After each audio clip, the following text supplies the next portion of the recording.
Show. Now, here is the voice of the working class, Rick Smith.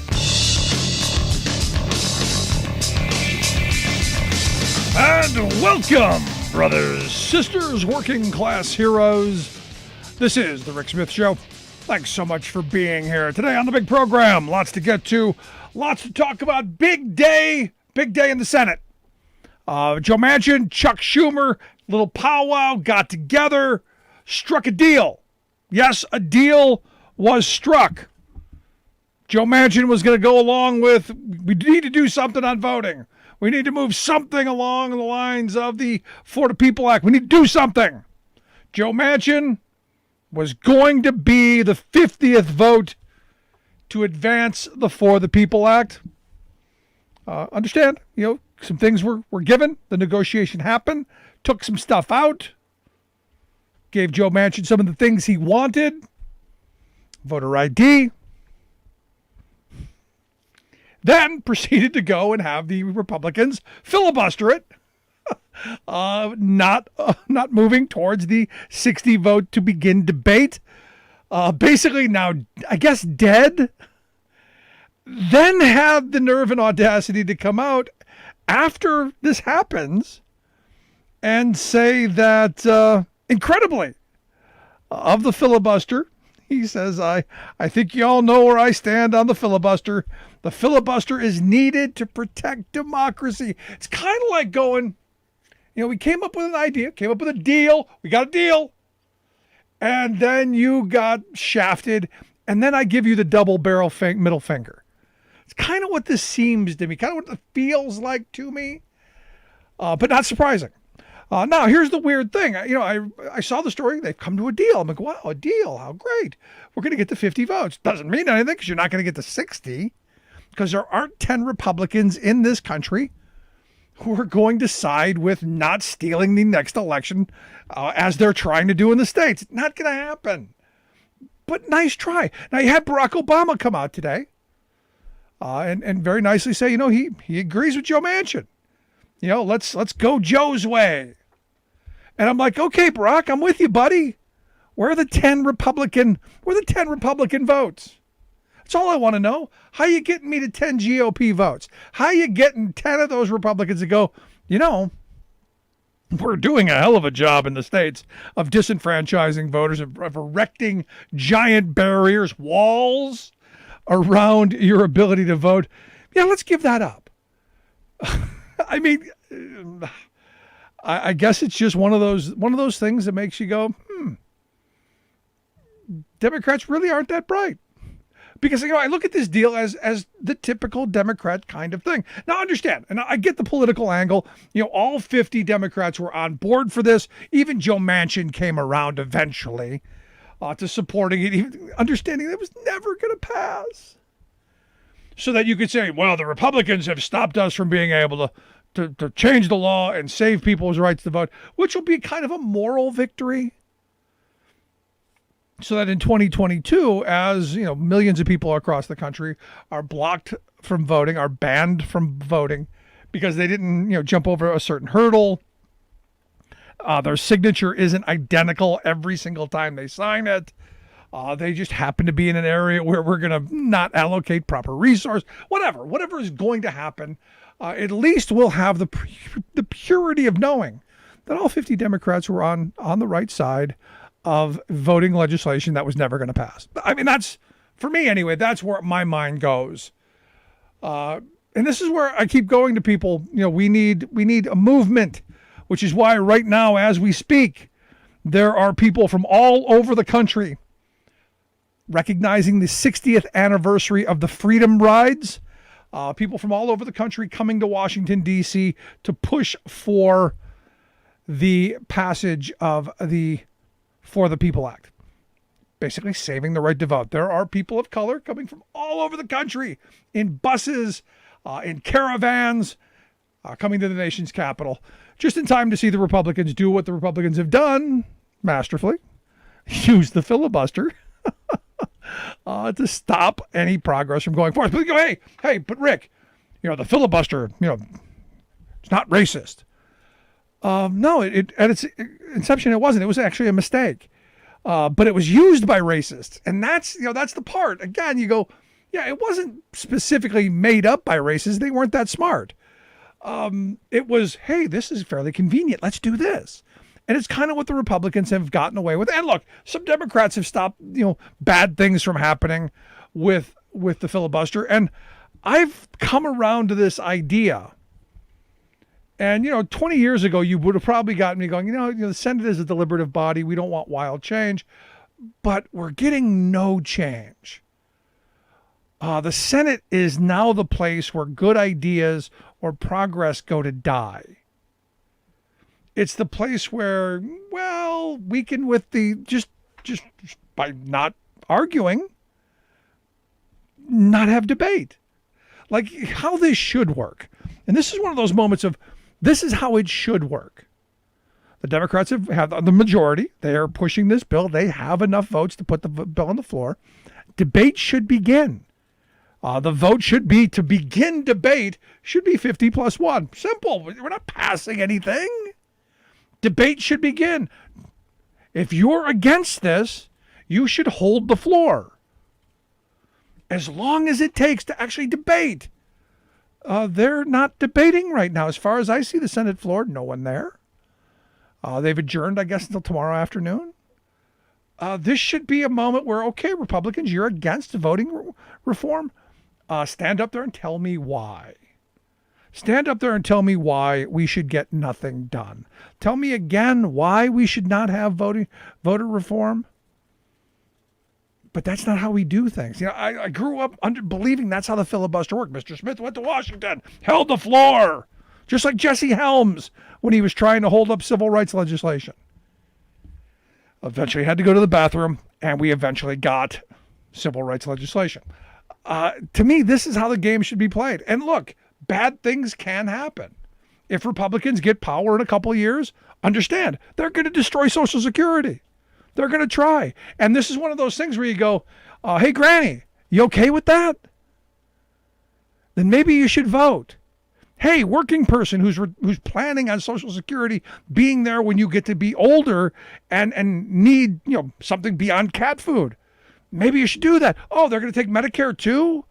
Maybe we should start defending some of the things that we want to keep and run actual campaigns to show the people who's trying to take it away and who's trying to destroy what we have built. And then maybe you go, hey, they got bad ideas. We shouldn't vote for them.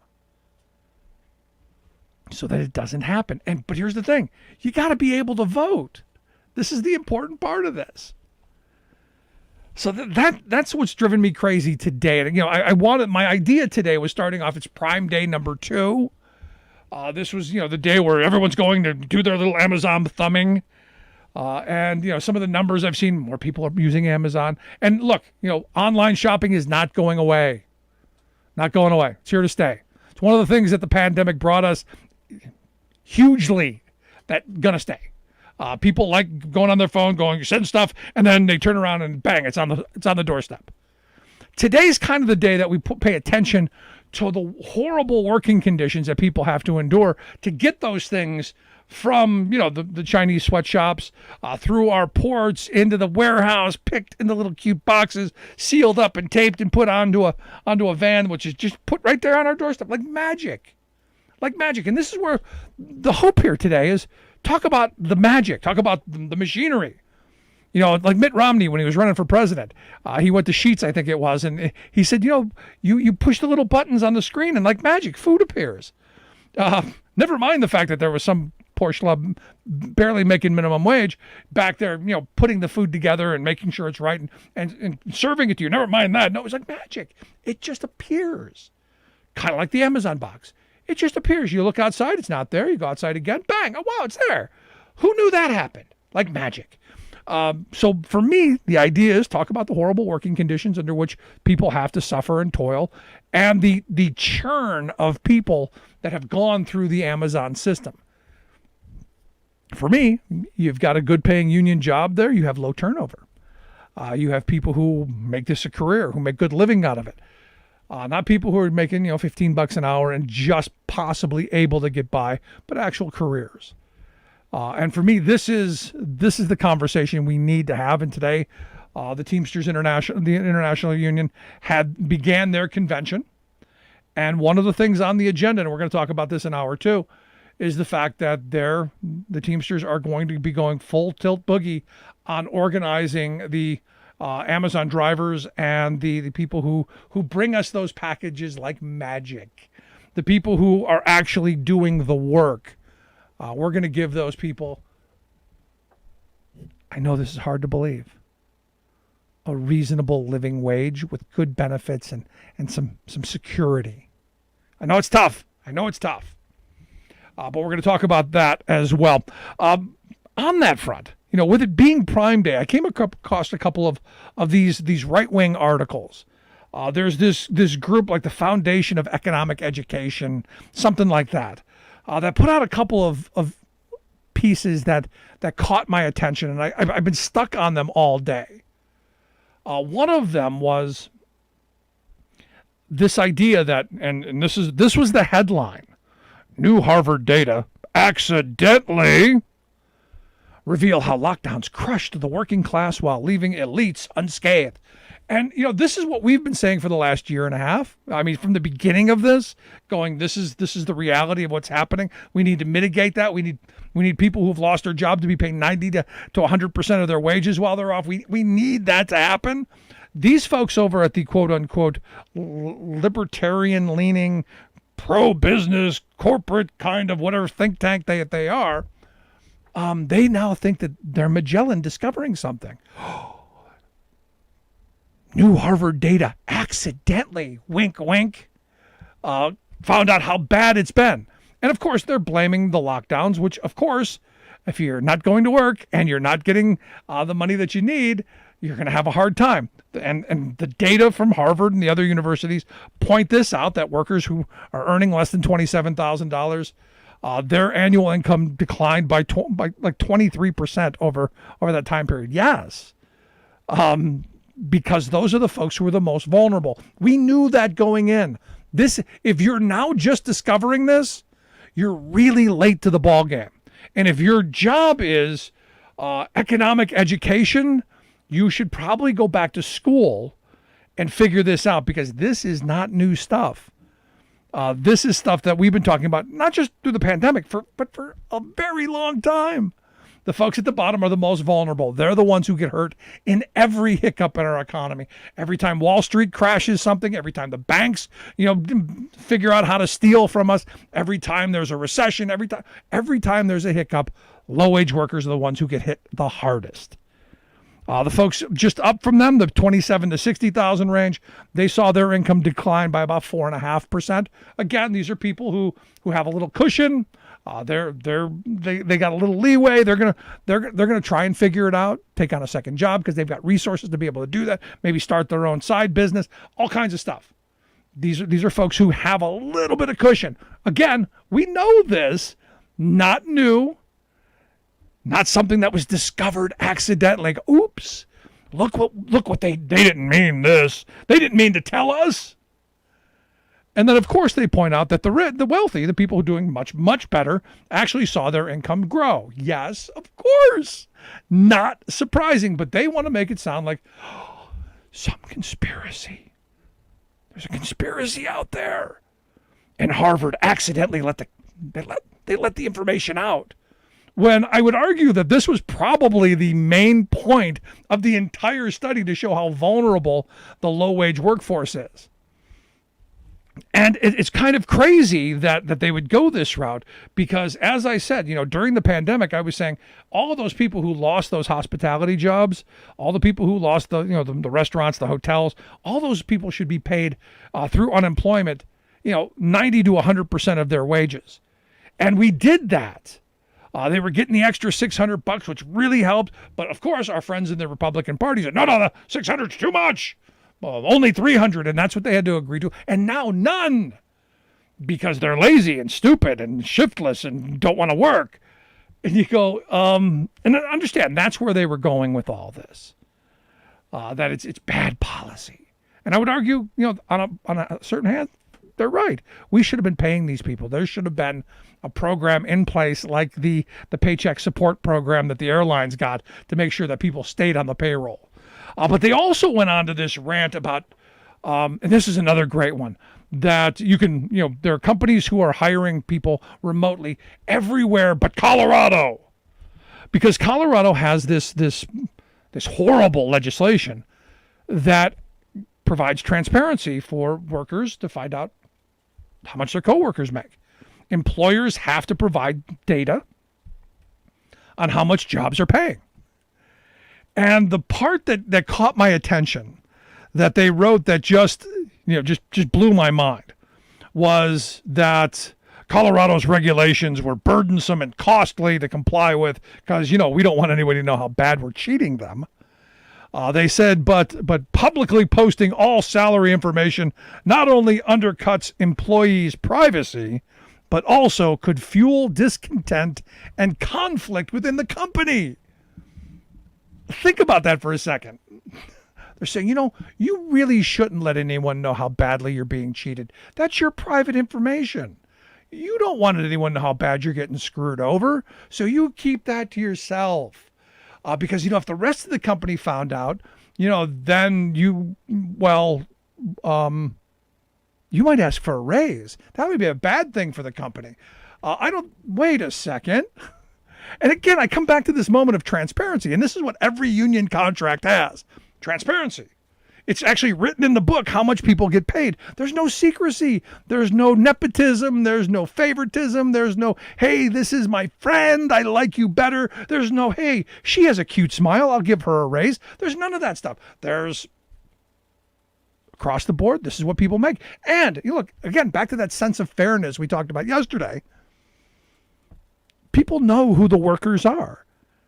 And if you're making $1, $2, $5, $10 less than that, the person who sits in the corner and smiles at the boss and hikes up the skirt, you're going to be really ticked off. And that's really what they're afraid of. That workers are going to look around at each other and go, hold on, I'm worth a whole hell of a lot more than I'm being paid. And then you know what's going to happen? They're going to demand more. And when they want more in the form of wages, when they want better, healthcare, when they want better pensions, when they want better working conditions, that means less for the boss. And we can't have any of that. So we need secrecy. And we need to do away with laws that encourage. I guess that's the point of the piece.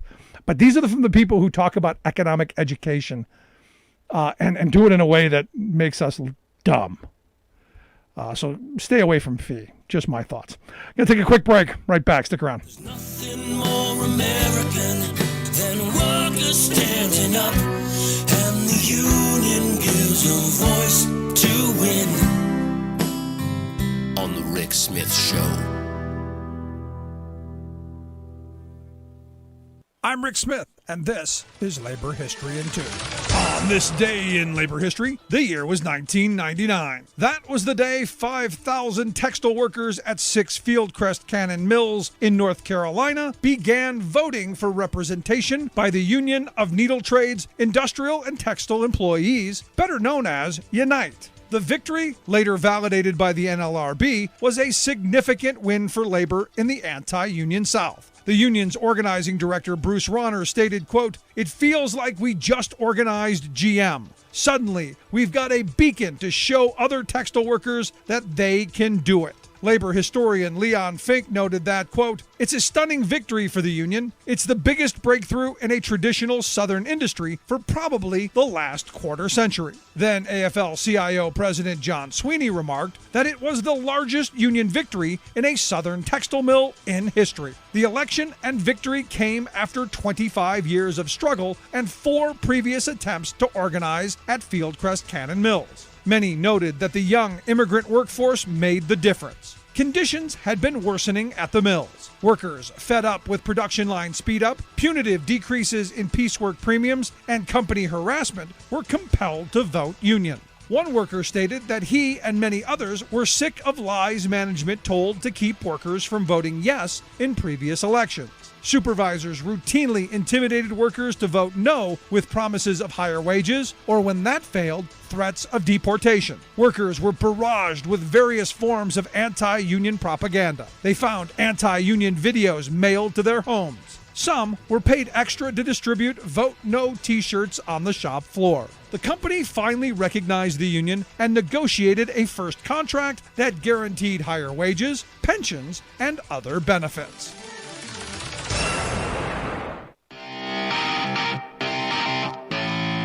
Welcome back to the Rick Smith Show. Now, here is Rick Smith. So my Senator Bob Casey today came out with his 5 Freedoms initiative. I got to think a little bit on the FDR 4 Freedoms idea. I like it. He's come out and said that all children should have the freedom to be healthy. They should have the freedom to be economically secure. They should have the freedom to learn, freedom from hunger, and also the freedom to be safe from harm. And I gotta be honest, this is one of those moments where this should be something that unites us, something we agree on. I don't think there's anything in there that, regardless of your political stripe, which side of the aisle you happen to trip over, I don't think there's anything in here that's offensive. We want kids to be healthy. We want them to learn. We want them to have good, safe environments. We want them to be economically secure. We want them to have the best. Every parent wants that. Yet, as we saw today, there's not going to be any support across the aisle for something as sane as this. And that's what's screwed up about our system. Anyway, I got lots to get to today. Last week, we had some little spasm of the possibility of losing the ACA and 31 plus million people being uninsured. We had Jonathan Metzl come on and give us some thoughts of what could happen. Now that Armageddon didn't happen, now where do we go from here? And that's why I've asked Jonathan Metzl to come back and share some thoughts. Jonathan's the director of Medicine, Health, and Society at Vanderbilt University. He's also the author of Dying of Whiteness, his website, dyingofwhiteness.com. Jonathan, thanks for taking time for us. My pleasure. Great to be back. So let's start first with Bob Casey's plan. Anything offensive in the idea that we want kids to be healthy, secure, we want them to learn, they shouldn't be hungry, and they should be safe? We got any problems with that? I got no problem with that. That sounds like a great plan. I mean, the problem is, just like the ACA conversation or the let's fight the coronavirus conversation, stuff that we should all be on the same side of is upended, as Rick, I think you're saying, by a system that really, there's no reward for compromise in our system. We are structurally unable to compromise right now. Even, somebody should introduce like, let's wear pants to work or something like that. It's at that level. So it's so much of kind of reasonable ideas are, there's no room in the middle for anybody. And a lot of times people put up stuff just so the other side will vote it down so they can virtue signal and show how good they are and how bad the other side is, as opposed to actually really wanting to fix some of these issues. Sadly, but here's the thing. I mean, and I've had these conversations with my conservative friends. I've had these, with libertarians and independents. I've had these conversations with a bunch of people. And they all, when we sit down and have a beer, when we sit down around a round table and talk, they're all on the same page. How do we get things done? That's been my mantra for years. How do we get things fixed? I'm willing to have a conversation on how to get stuff done. The problem is we have a political system where one of the parties doesn't believe government should do anything and everything should be in the hands of profiteers and privateers. So how do you deal with those people who don't believe government should do anything? How do you compromise with, sorry, nothing for you? Well, it's not like libertarianism is some new idea. I mean, there have been a bunch of anti-government, anti-everything ideas. It's really how much power those ideas have right now. I mean, I think that's the issue, and our entire system. I mean, top down. I mean, Twitter, which we're on right now, rewards conflict. And if you write a nice tweet, nobody will retweet you. But if you say the other side sucks, you get a lot of, a lot of things. So the way we communicate with each other rewards conflict. It doesn't monetize compromise. Politicians who go in and say, I'm a Democrat, but God, the Republicans have a couple good ideas. They're seen as traitors. Judges we put in place to uphold a particular ideological line. We know darn well before they go in what they're going to vote, what they're going to decide. So our entire system, top to bottom, monetizes polarization. There actually is no reward for compromise, and that's what we see. We're getting the system we deserve. No, I'm with you. Yeah, and so in a way, it's like it's not like they're bad people. There are plenty of good people on all sides here. It's just like we need to change the structure in a way. We really need to change the algorithm of our country in a way that rewards cooperation. And until we do that, we're going to keep seeing the extreme positions get the most weight and block any kind of progress. Yeah, I'm not going a little too far with you on the good people on both sides thing, because Ted Cruz is on the other side. I can't go there. Well, I don't mean the politicians. I'm saying, I spent 5 years in very red state America interviewing people who, when I met them, if I met them on Twitter, we would have hated each other because in 280 characters or whatever, we disagree about pretty much every single thing. But instead, I met remarkable people who were trying to live their lives, who I'm still in touch with to this day, who because I just feel frustration because not like, certainly I think there are universal principles. We should be for human betterment and flourishing. We should be against racism, all these things.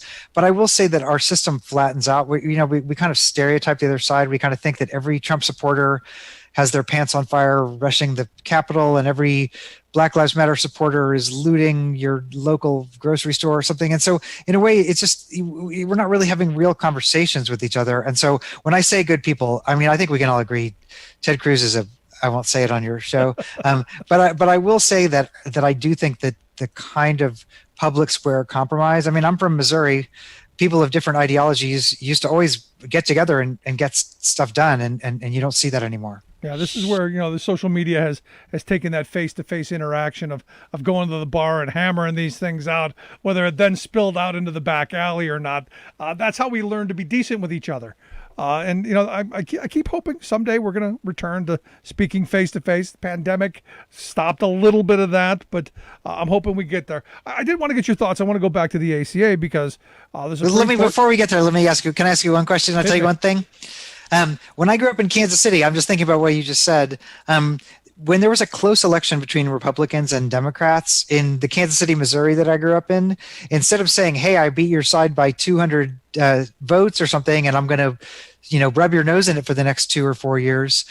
There actually was a system of a power sharing agreement where the chairmanships of committees in close elections would rotate back and forth every month between Democrats and Republicans. So everybody felt like they got their say in a representative democracy. It wasn't winner take all. It wasn't zero sum game. Like our politics used to actually function in a way where if you were close, you compromise or something like that. And so it's not like I just want to be clear. It's not like we've never done this before. No, you're right. Done this before. Here's the thing: there were common truths in that era. There were things that everybody agreed on. I always throw out the Eisenhower quote.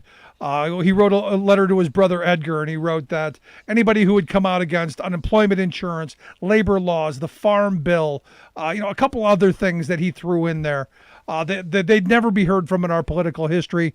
He said there are a couple of them that are out there, a few Texas oil millionaires, a couple of businessmen, Hunt being one of them. Their numbers are negligible, and they are stupid. Sadly, stupid is running the country because we're now divided on the things that we used to universally agree on, that we wanted people to have good, solid, stable wage jobs, that we believed in unions on both sides, that workers should have the right to collectively bargain, that they should have retirement security, that they should get health care. These were things that both sides agree on. In fact, I often have my friend Bob Ney come on and talk about whatever's going on the day, and he'll go back to the days of the Gingrich era, where there were even still things that both sides agreed on back then, and there were like 90 pro-union Republicans back then. There was I think like 5 now. We'll talk about the ACA in a second. I do want to talk about that, but I will just say, capitalism made a deal with people. It didn't matter about the party. We'll cover your health care. We'll give you a retirement quite possibly, or something like that. Like everybody was kind of in the system, and to get from there to now where we're trying to suppress votes, the opposite of democracy, it's time to figure out how we can structurally get back there. So No, I'm right there with you. For me, it comes back down to the economics, though, which is why I'm a union guy. The day after the election, I've been saying this all along, the day after the election, I didn't go into whine mode or concern mode. I led a strike down the road from here, where the majority of the people actually voted for Trump. It wasn't about who you voted for in the election. It was about getting the best wages, hours, and conditions that you could get for the work that you do. For me, if we can agree on just that, everything else will work itself out. I agree completely. I mean, I agree completely in part because, like, I lived in Detroit for a long time, and workers would work and they'd get health care, and they would, very often have, a home on the lake in northern Michigan because a job, you could live on a job in a certain kind of way. And so we've gotten very far away from that. Yeah, we've got a lot of things to do economically. And for me, it comes back to the politics. But health security, back to that little thing again, for me is the number one thing. I'm a guy very fortunate. I've always had union health care. I've been very lucky. My union negotiates incredible health care. In fact, I say this all the time. I had a hip replaced about a year and a half ago, cost me $120 out of pocket. You find me anyone in this country that gets that and doesn't have to pay out of their paycheck for the health care, I'll do backflips. It doesn't exist other than union health care. And this is what I want for everyone. The ACA was a good step in the right direction, I thought. It was a step. We got lots more steps to go. But I want to get to that point to where everyone has the same security that I have. It took me 10 years to get to the place where I go, yeah, I should get it replaced. But I never thought about I'm going to go broke. I never thought about any of that stuff. And I want that for everybody. I mean, I read a couple of articles just to brush up on something I really already knew about in advance of our conversation. I started getting mad because American workers pay the most out of pocket of any place in the world, comparable countries, for healthcare costs when they're already insured. So people pay the most, even when they're already insured. We're number one about out-of-pocket costs for any kind of, prescription drugs or procedures, anything like that. We pay the most for prescription drugs. We have the most medical bankruptcies. We have the most people who are insured but could not survive if they had a medical emergency and actually had to pay the ER bill and things like that. It goes top to bottom. And so the ACA, as we spoke about last week, was an attempt to at least begin the conversation. And I still hold that in our screwed up system, the ACA was the best chance as step number one to get to something when we got to step number 30 that would have been actually doable, right. Vibrant. If every state expanded Medicaid, if every state had a competitive insurance marketplace, if 10 years into the ACA that led to a vibrant public option that still had the buy-in of a public-private partnership, which was kind of the compromise they had to make, but not a bad goal in a place like the United States, if that would have been allowed to happen, all these problems would have been much improved. But instead, we have the ACA that was we still have the starter version of the ACA that's been continually chipped away at. And so, I'm hopeful in the next couple of years we can start to rectify some of this stuff. But until we expand, Medicaid enrollment's going way up. So this is kind of happening already anyway. But, we have 12, 13 states that don't expand Medicaid. We have huge out-of-pocket costs. And I just can't be clear enough that this is bad for the system. It's bad for the country. It's bad for your health also. But when so much of the money of our healthcare money goes toward triage and not toward the healthcare system in general, the whole system becomes more expensive. It works worse. And so in a way, it just seems like a total no-brainer. I think to me, it's still like the ACA, we saved it for now. Believe it or not, there's still some nasty cases coming down the pike that might get up to the Supreme Court about whether or not you can protect pre-existing conditions. That's kind of be the next target. There's a case working through the lower courts right now. So I don't think we've seen the end of this return of the repressed. But it's preposterous, right? It's horrible, and it just shortens our lifespans and drains people's money and causes so much unnecessary suffering. No, I'm right there with you. I had said from the beginning, that I had hoped. I'm a single payer guy. I think one giant insurance pool is the way to go. We talked about this before. In fact, I think that our union should run that health insurance fund to make sure everyone gets the best health care possible. But I said, look, this is probably, I hope, going to take the same path that Medicare took. When Medicare first came out, wasn't great. Didn't cover an awful lot, but over the years they made it progressively better to the point to where if you'd have threatened to take it away from my grandmother when she was alive, she'd have beat you with her walker. I don't want that to happen. No. Well, I mean, and the thing is, like, our whole idea of health insurance is screwed up. I mean, again, this hopefully will work its way out on its own, if gravity prevails. But I did a lot of work, a lot of focus groups in the lead up to the ACA. And I would talk to like a lot of very conservative, medically ill white men mostly. And I'd say, hey, here's the ACA, you're sick, it's kind of free healthcare. And the kind of things people would tell me would be like, I know it would help me, but here's a quote from a guy in my book. I'm not signing up for a program that would benefit Mexicans and welfare queens. His idea was basically, if it's going to help minorities and they're going to, game the system, and as he told me, have 10 or 12 kids, I'm not signing up for it. Now, there are two ironic points of that. Number one, of course, is that in many parts of where I was doing my research, it was actually white rural people who were using the government services the most. The stereotype was not right. But the other point is, when you're making a national healthcare system, the attitude should be, bring everybody and your sister and your cousin and your neighbor. We want everybody covered in this system, because the more we democratize risk and democratize cost, the more vibrant and functioning the system's going to be. Yep. And so when people start saying, I'm not signing up for it because of racial tribalism, that's kind of the wrong attitude, right? I mean, we have to, I don't know how we get over this is what my book, Dying of Whiteness, is about. But it's kind of like the attitude should be, I want Republicans and Democrats to have good health care, because the more people in the system, the better off we're going to be. And I think in a way your union healthcare is probably an example of that. The more coherent structure you have, the better the system functions for everybody. Yeah, and conservatives used to understand that, because understand the ACA was the Heritage Foundation's idea, and they were spewing personal responsibility. Everybody had to be in, which is weird, because then immediately they turned against personal responsibility when everybody had to be in. Very, very strange. But to your point, I'm not too far from where the guy yelling at Arlen Specter years ago said, "Get your government hands off my Medicare." So much misinformation, so much disinformation around healthcare. It's amazing to me that we got anything done at all. But for now, we've got what I've got. Last question I've got real quick. Is there a way Biden and the Democrats can make this a step better? Because there's talk that, some of the subsidies are going to be going away soon. Is there a way to help make this a little bit better without major legislative agenda? I think they need to win elections. I think they can win elections on healthcare. I think if you really level with people and put people on defensive or not for, it's unconscionable that we have over 10% of our country uninsured. That makes sense to people after the pandemic. I think the more legislative power they can have, the more they're going to be able to. In other words, if they get wiped out in the midterms, none of this is going to happen. And so I think, just the talking points on healthcare are still very, very, very solid talking points. And so I hope they can win elections on this and then actually reform the system to what it should be. Yeah, I hope you're right.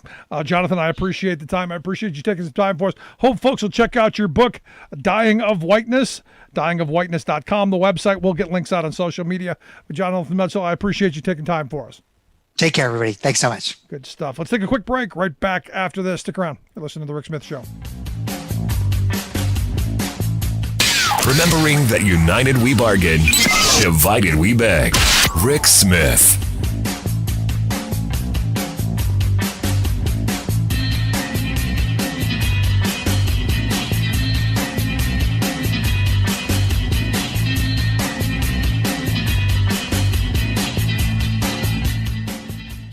I'm Rick Smith, and this is Labor History in 2.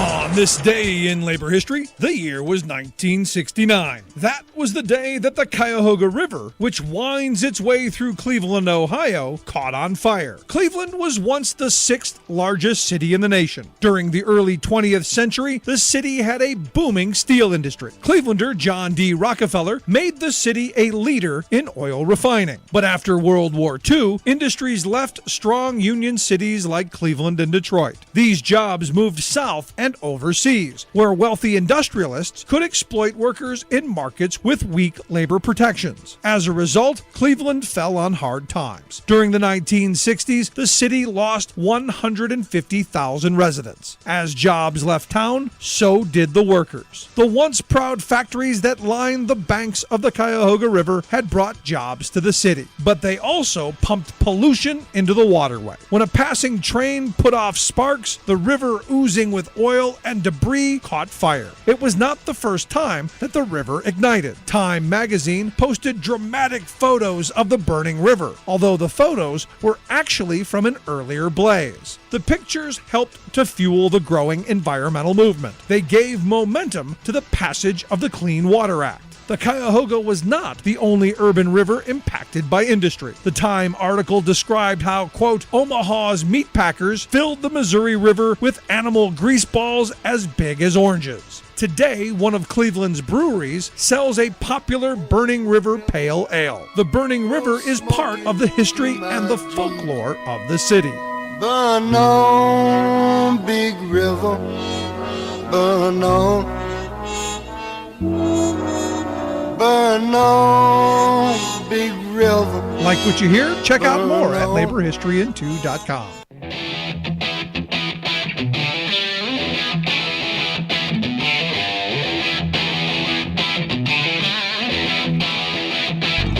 Welcome back to the Rick Smith Show. Now, here is Rick Smith. File this under elections have consequences. John Ossoff, the senator from Georgia, and thank goodness we have Senator Ossoff in the Senate. He's saying he's going to introduce a piece of legislation that aimed at spurring domestic production of solar panels. He's going to come out with some refundable credits. The idea, bigger infrastructure plan, make sure that those solar panels made right here at home. His quote I thought interesting. We should not be satisfied that China has a stranglehold on the solar supply chain, and they have been heavily subsidizing domestic production for about a decade and a half without any substantial response from the United States. Now understand, Joe Biden has said, look, we're gonna decarbonize the country's power grid by 2035. According to my watch, that's only 14 years. That means we need a lot of solar panels. And here to share some thoughts on how we maybe get there, American manufacturing. I've asked our good friend Scott Paul to come talk with us. Scott is the president of the Alliance for American Manufacturing, their website, americanmanufacturing.org. Scott, thanks for taking time for us. Hey, Rick, it's great to be with you. So I'm looking at this Ossoff story that, hey, we're gonna start subsidizing solar panels. I love the idea. About a decade and a half late. Yeah, maybe even longer than that. I mean, I'm old enough to remember the advent of solar technology. Jimmy Carter, back in the 70s, yeah. and Jimmy Carter putting solar panels on the roof, and Ronald Reagan ripping them off. Right, being a lot of optimism about the industry, and then both because of that attitude and because of the let's design it here, make it somewhere else attitude, we completely lost it. We're falling behind, and we're behind virtually everyone. Now, we've been playing catch-up lately, and there's a couple reasons for that. First of all, the states with renewable energy portfolios took the lead and said, power companies and others, you got to find renewable sources. Solar is a good way to do that. They gave consumers incentives to put on your rooftops, businesses to do the same. So those incentives were there, and starting in the Obama administration, there was a trade strategy, too, to get at the dumped and subsidized solar panels coming from China, which are a big problem. And they were originally applied to China. Well, the Chinese manufacturers said, you know what, we're going to set up factories in Taiwan, Malaysia to get around that. And then so the tariffs were then applied to Taiwan and Malaysia. And then they figured out other ways to try to get in. During the Trump administration, the solar panels were just applied, the solar tariffs were applied broadly to any imports of solar panels. And the combination of those consumer incentives and the trade action has actually caused the industry to grow. And we've seen just recently, Rick, a couple of announcements of new solar panel factories in the United States of America, including in Ohio. Now, one of the problems we still face, and I think John Ossoff is getting at this, Senator Ossoff is getting at this, is a lot of the supply chain is still in China. And one of the key ingredients in that supply chain is a material called polysilicon. And we are particularly dependent on China. It makes 70% or more of the world's polysilicon to go into our solar panels. And so we're trying to figure out a way into that. And then there's all sorts of other issues associated with that polysilicon, such as the fact that most of it in China is produced in the region where they're having a lot of challenges with respect to the Muslim minority, the Uyghurs there, and the Chinese oppression, and lots of forced labor issues. And there's I think, a very strong likelihood that a lot of that polysilicon is produced with solar labor, with forced labor. Now, I understand. I was just reading a story earlier today that the Biden administration is considering banning this material over that issue. What happens if we decide no more? We're cutting that off. Where do we get this polysilicon? Yeah, well, we could scale up some domestic production. There is some of that. It's essentially an artificially created form of silicon, which is naturally occurring, but you need it to produce solar panels. So there are other sources for it. We can scale up domestic production, and I think it's good. I mean, I think that we need to ban this because there is a strong likelihood that this stuff is being made with forced labor, and that is simply not an American value, and in fact, it runs counter to our trade laws. So within the next couple of days or weeks, the Biden administration may take some action here to basically hold any imports and return them on the basis of the claim that they're made with forced labor. Yeah, see, look, the forced labor part of this is horrible. It's deplorable. It's something that we should not tolerate. But for me, and this may sound horrible, and you can judge me if you have to, but this is something we should be making anyway. This is something we should be domestically producing because we need this stuff if we're going to achieve our goals. And being held hostage by a country like China over raw materials that we need is something that we should never put ourselves in the middle of.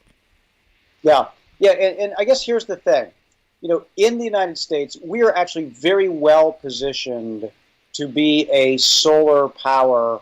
I mean, we have abundant sunshine in many parts of the country. If we modernize our electrical grid, we'll have the capacity to get it where it needs to go. And if we invest in battery storage, we'll have the backup that's necessary as well to store the solar energy. We actually have perhaps one of the best geographies in the world to do solar. And so it should be easy to scale up. One of the biggest challenges, I mean, perfectly honest here, is some environmentalists want to scale up so rapidly, they don't care where this comes from. And the fact that we would basically have a bunch of solar panels that are manufactured with forced labor is, I guess, an inconvenient truth to some of them. Fortunately, some of them are stepping up and saying that's not okay. Right. And I think this is where we could have a blue-green coalition. And the key is to invest in America, to take the right trade action, to invest in America, to help scale up the production here, and to push back against the developers who just say, we want those cheap panels from China coming in, bring them in.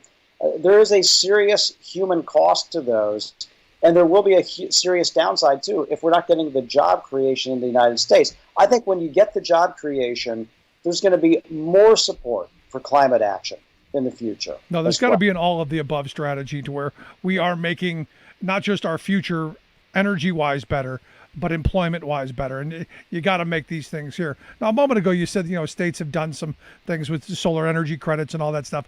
One of those states not doing it well Pennsylvania. Pennsylvania, one of the worst states, because our General Assembly seems to hate solar.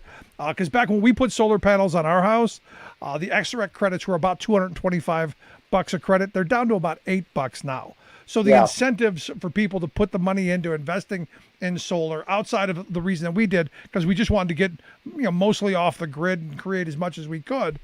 It wasn't so much for the money because we're not moving.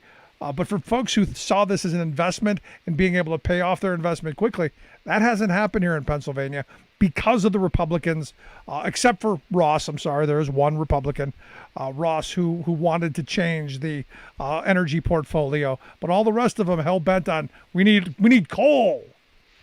Yeah. And I guess the idea here, because so many plants are converting from coal to natural gas anyway, that I just when I'm in Pennsylvania, I see the billboards all the time. Sometimes you have cloudy days, sometimes the wind doesn't blow. That's why you need the coal.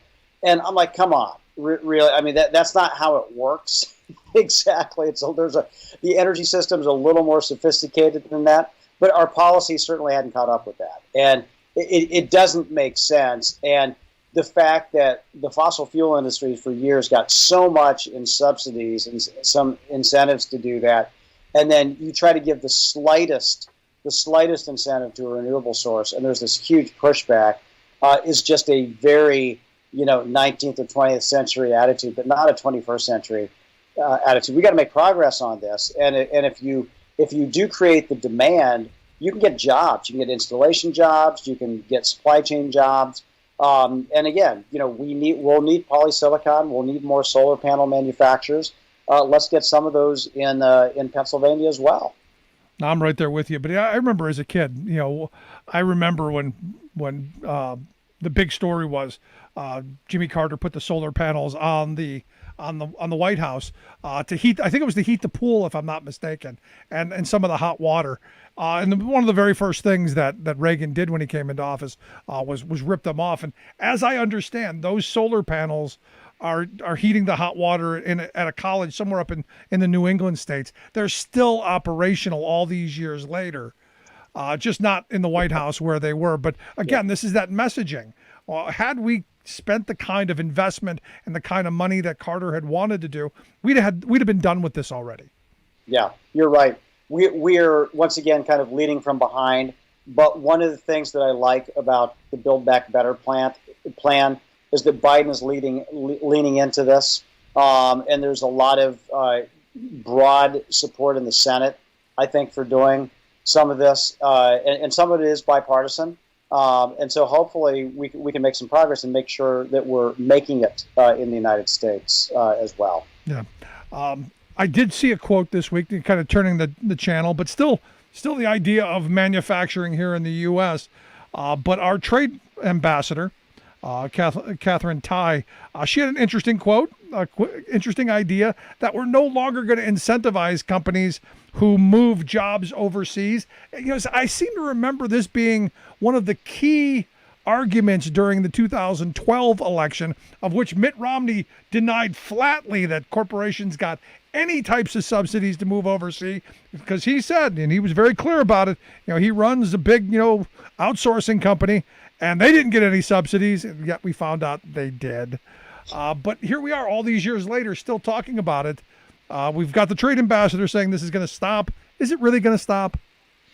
Yeah, well, look, it's part of it, and I'll be I do trade policy. I'll be the first to admit it's not the only factor in where production is located. It is a factor. It's not the only factor. It's an important factor. But here's why Ambassador Tai is leaning into this, because for 2 decades with NAFTA, we had there were worker rights mentioned in a side agreement of the NAFTA agreement with Mexico and Canada. But basically, what that set up was a process that the governments could talk to each other almost endlessly, and that no action would be taken for workers' rights violations that were persistent in one country that caused jobs to leave another country to go there. So one of the improvements made in the USMCA, the U.S.-Mexico-Canada Agreement, which is the successor to NAFTA, and by the way, that Ambassador Tai negotiated when she was on Capitol Hill working for the Ways and Means Committee there, was that there would be stronger workers' rights provisions, and that you didn't have to wait for months or for years to file a case if you saw workers' rights being violated. And so that is exactly what the United States government is doing now. They're working with labor union partners in the United States. They're examining factories in Mexico, including a General Motors factory, where it does look like there is widespread suppression. And Rick, I think you know this, that Mexico has a lot of these company unions that are unions in name only, that are really protection rackets, and that don't really look out for the workers' interests. And so when an independent union tries to form, they get pushback on this. And so what the trade ambassador is saying is we're going to intervene early in cases like this so that they don't get too far down the road. And we should be able to prevent some job flight that way from heading to Mexico in search of the lower labor costs because of worker suppression there. I'm optimistic about this move because I didn't hear Bill Clinton ever say anything about this. I didn't hear Obama ever say anything about this as Democratic presidents, even though we had this side agreement. And so I'm excited that the first things that the USTR is saying about the USMCA is that we need to enforce the workers' rights aspect of it. That sends a strong signal that trade policy is headed in the right direction. Yeah, I was happy to see that. There's some thought of moving in the right direction, and look, I got to give Trump a little bit of credit here. I think that the bit of credit that he gets is that the USMCA did make NAFTA a little bit better. There are a bunch of other things I would have liked to have seen, yes, but on this front, I'm not unhappy with our ability to do this. Yeah, and I think I don't know that he was like, let's do something on workers' rights. I think he was like, he wanted a deal so bad that he was willing to give Nancy Pelosi something on workers' rights. And Bob Lighthizer, the trade ambassador at the time, strategic enough, this is fine. This is what we're going to do. And Republicans are going to support Trump on this anyway. And so it was this convergence of willingness to make a deal on Trump's part and the desire and the insistence on having workers' rights in there that came from Nancy Pelosi and from people like Sherrod Brown that made it possible. And so I'm glad that it's the Biden administration that's going to be implementing this agreement rather than the Trump administration or any other administration that might come along. I think we're going to see some progress as a result of this. No, I'm with you. You brought up the auto industry in Mexico. Clearly, we've got challenges with that. But in my view, the biggest challenge is coming from China. They have said for well over a decade now, they want to dominate the auto industry. They want to dominate aerospace and robotics and all of these things. Which, if they get the foothold in, you can kiss that goodbye for the next 50, 100 years, I think.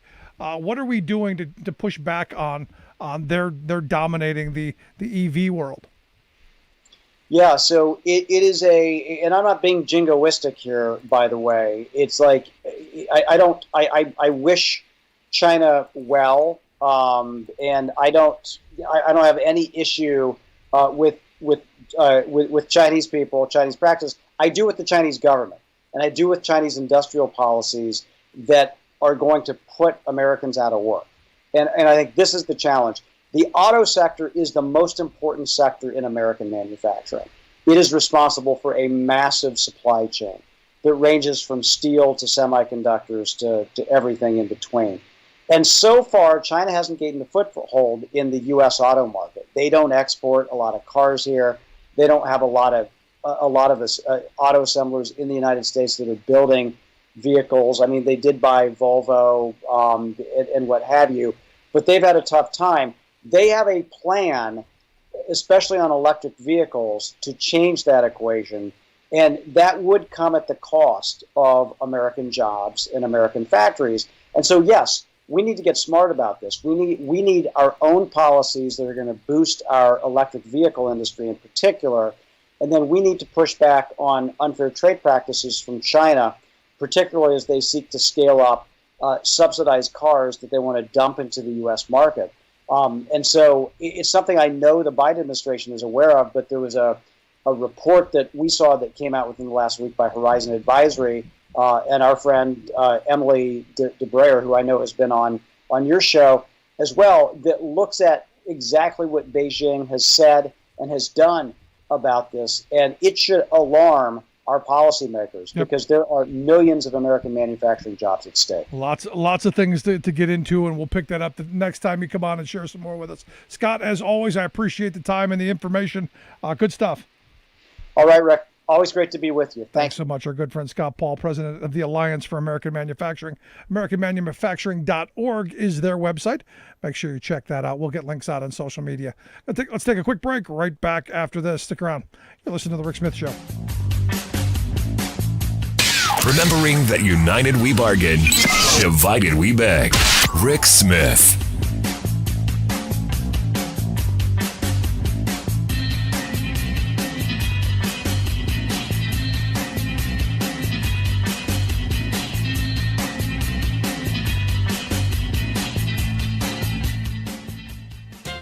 Those in the know say that we the people should forget any progressive fantasy that, at long last, Washington might finally produce the kind of bold FDR-style agenda that America needs. They smugly lecture us that recalcitrant Republicans in Congress, not to mention a swarm of corporate lobbyists, are opposed to progressive change, so who would get it passed? Here's an idea. Try the people themselves. Those in the know don't seem to know it, or don't want us to know it, but big majorities across grassroots America are strongly in favor of the fundamental changes that Washington elites are rejecting. For example, 2/3 of America, including a majority of moderate Republicans, say yes to doubling the minimum wage. 72% of the people, including 46% of professed Republicans, shout their approval for Medicare for all.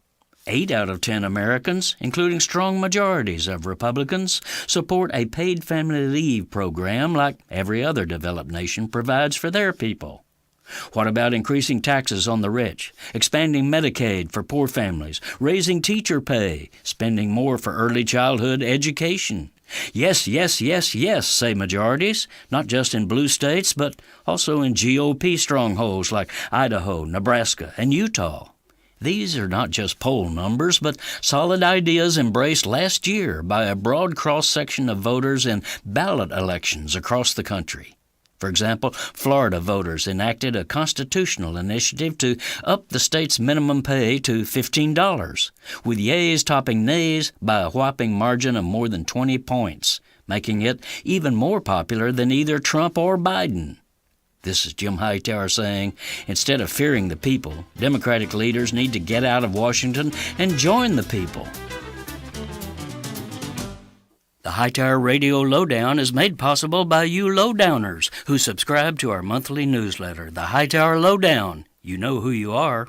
Thank you. Welcome back to The Rick Smith Show. Now, here is Rick Smith. So it's Prime Day. That's right, Amazon Prime Day. It's where we go. We buy all our garbage online. It's the day we make sure that we get all of our cheap plastic crap from China magically appearing on our doorstep. Personally, this is the day for me where we talk about the horrible working conditions that workers toil under, what they're forced to endure while we're importing that cheap plastic crap into the U.S. From sweatshops, because we got to get our sweatshop goods. And then, just like magic. If you remember Mitt Romney back in 2012, the sandwich just appears at Sheetz like magic. You push the little button and poof, there it is. Never mind those people behind the screen who are doing all the work. It's just magic. I'm here to share some thoughts on the magic. I've asked Jordan Zakarin to come talk with us. Jordan is the media producer over at More Perfect Union, their website, perfectunion.us. Jordan, thanks for taking time for us. Oh, thanks for having me here. I'm excited to do it. So this is Magic Day. It's the day that all of our wonderful little cute packages from Amazon show up on our doorstep, and we get little deals and get to sign up for all the cute little stuff as well. Yeah, if you live in Manhattan, you enter your building and you get boxes just piled up everywhere. I mean, last year during COVID, it was pretty extreme, but even now, just boxes piled up. You don't know what's yours. Not it's mine, but people just buying junk because they got it for 6% off. You got to jump on that deal. You got to jump on that deal. And for me, this last year we've been talking a lot about what's gone on at Amazon. I think the organizing campaign in Bessemer highlighted it in a very positive way. I think personally, I thought it was a defeat from the start, but you got to fight those fights, even though you take your lumps. And to be honest, I think more positive messaging came out of that than I could have ever imagined. Oh, I mean, absolutely. I think that, the amount of coverage it got, people at More Profit Union were there, but Vice and so many different organizations, mainstream media, if we want to call it that, just the politicians were there, and, it really highlighted just how bad things are. I think a lot of times Amazon can say, look, we create jobs, we have a $15 minimum wage, and, everything's hunky-dory. But, they create a lot of jobs, but they also crush a lot of workers. And I think that the campaign in Bessemer really highlighted that and made people hopefully think twice before they go buy. They put something on auto delivery or auto repeat every month when they subscribe to something. So yeah, it was not going to be an easy win, right? It's the biggest e-retailer in the world. It's in Alabama, which is not super conducive to unionizing. But if you listen to the NLRB stuff or watch the coverage and watch the videos, I think that it made a big difference. And next time around, we'll see. The Teamsters are going to go try and unionize there now. Yeah, in fact, I was just going to go. That's where I was going. Today began the 30th convention of the International Brotherhood of Teamsters, where they've come out and said, look, they're going to pursue a national strategy to organize Amazon workers because, to be honest, the future of work in this country will be irreparably harmed by Amazon's continued massive growth. Oh yeah, no question about it. They hired 500,000 people last year, made a big deal out of it. Another 75,000 this past month. They said they were going to try and hire, but turnover there's 150%. Jeff Bezos, I think in the past was quoted as saying he didn't want long-term employees at the mid to lower range. He just called it like a march to mediocrity. He was not. He would automate everything if he could, and he's working on it. And so this is, the line has to be drawn now. I think that people are becoming more aware, despite the fact that our politics are in a strange place because people prefer progressive policies, but we're not getting them out of the politicians. I think that people are waking up, and I think a movement as big as the Teamsters, especially, they control they're going to be doing delivery drivers. They control how these things get delivered. They can slow down the march of deliveries, and people will really feel that the way they wouldn't necessarily feel it if it was happening in Bessemer in a warehouse. Now, the thing that's interesting to me is I talk to a lot of workers every day, and a lot of people, as you pointed out, 150% turnover rate. That means they're churning through people at an alarming rate. And to be honest, you can't trip over a working person these days who hasn't done a little time, just like prison, done a little time in the Amazon clink.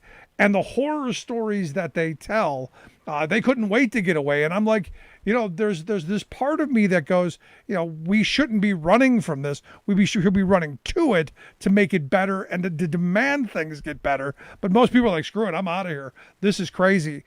And it's allowed to continue.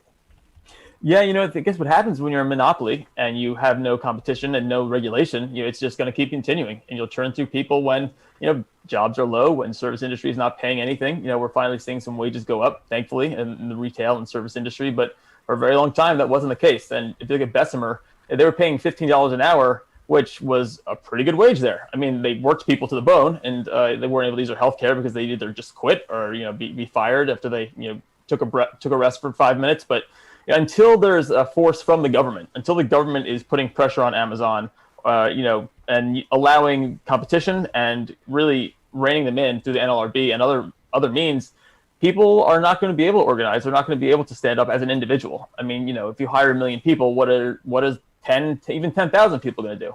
Yeah. And so it's got to come from the outside.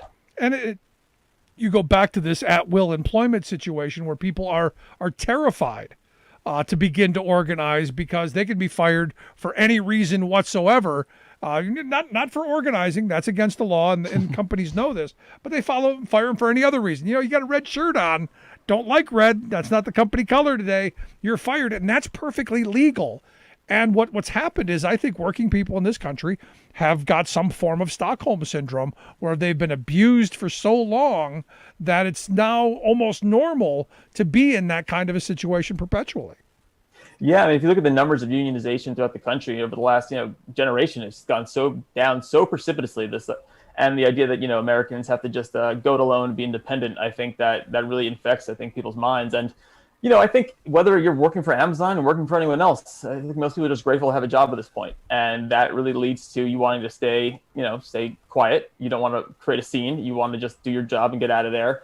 And just be grateful that you have it. And workers should not be grateful that they are being put through the ringer to get paid minimum wage. Unfortunately, that's the system we've set up. Yeah. And hopefully that we need to make sure that changes. No, I go back to it. In fact, I just had this conversation. The person I was talking to said, they pay $15 an hour to do this warehouse work, and I said, to be honest, when I started in warehouse work, over 30 years ago, the wage was $10 an hour. 33 years ago, which in today's dollars is almost double what you're getting paid. So it's not that great of a job. What's happened is all the other jobs have gotten so bad that this seems like, this is okay, when the reality is you're being worked to the bone and you're being exploited and don't really have a choice. Yeah, I mean, look, they do. I always say for them, they do give out coupons when they're trying to crush a union campaign for 15-minute break. So that's a big deal, I think, a big perk for Amazon workers. But that's the problem when inflation, minimum wage is not indexed to inflation, and wages at the top keep rising, and there's no rising wages at the lower level. Then $15 an hour seems like a big deal. I mean, we're trying to get a $15 minimum wage right now nationally. That was a campaign started in 2013. If they were to do it now, should be like $20 an hour. But we continuously, because it's such an uphill battle, even that buying power of the aspirational minimum wage is so low. And, until we get to the point where there is a higher minimum wage and there is more competition for workers, then $15 an hour, unfortunately, is going to look really good, until you get to the point where you're working 12-hour shifts 4 days a week and you don't get a 3-day weekend because they give you Monday, Tuesday at work. Wednesday, you get to take a break. Thursday and Friday, you're back to it. So Amazon's taking advantage of a situation, of a culture, of an economy, exploiting it and making it worse. And making it worse. That's the key to it. And I go back to, behind every great billionaire, the quote that I love, behind every great billionaire, there's a great crime. And the great crime of Amazon was from the start, cheating states out of tax revenue, and now cheating workers out of a living wage.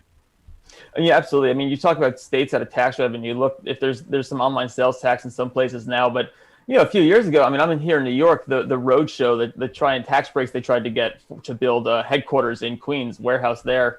It was absurd, and people rose up and said, "Oh, we don't want this." And too many states and too many places are still giving that away. And Democrats as well. We had a mayor here, the governor here tried to bring that in, and I thought that'd be a feather in their cap. And until we have a political party that says no, we're not going to give tax breaks to these terrible jobs, these terrible corporations, they are going to have no reason to, A, not just go to the highest bidder, and B, pay the lowest common denominator in wages. We're seeing that even, I'm working with some people in Wisconsin. There's now a new factory for cars, got a big tax break in Wisconsin. They're going down to South Carolina to build them because it's cheaper there. And so until every single state stops bidding against one another, then this will continue. Yeah, the Oshkosh Begosh people. Yes, absolutely. Yeah, they announced great new cars. I think it was mail trucks. They're going to be environmentally friendly, but they're going to pay less money to non-union workers. Yeah, that seems to have what's become the American way, because what's been allowed to happen, and this is where I think what we're coming around to, and I think the younger generation's coming around to this, and I know you guys have been doing a fantastic job over at More Perfect Union, of educating younger people about what unions are about and why they're so important. What's been allowed to happen in this country is we've been ripped apart by Taft-Hartley and the No Rights at Work agenda that has created, dual countries. Countries where workers have a right to collectively bargain, they have the right to due process and just cause, and then a right to where the employer has all the control and all the say in these right to work states like South Carolina, which is where the investment is going, and it's our tax dollars that's funneling this massive this massive shift from states like Wisconsin and Washington State, where we're seeing massive job loss in the union sector.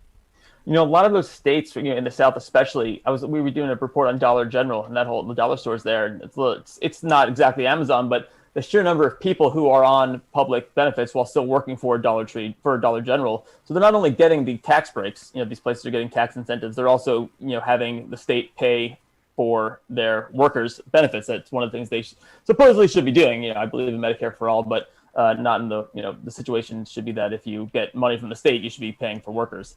I think that when you mentioned more per union, the work we've been doing, I graduated college in 2008 and right into the Great Recession.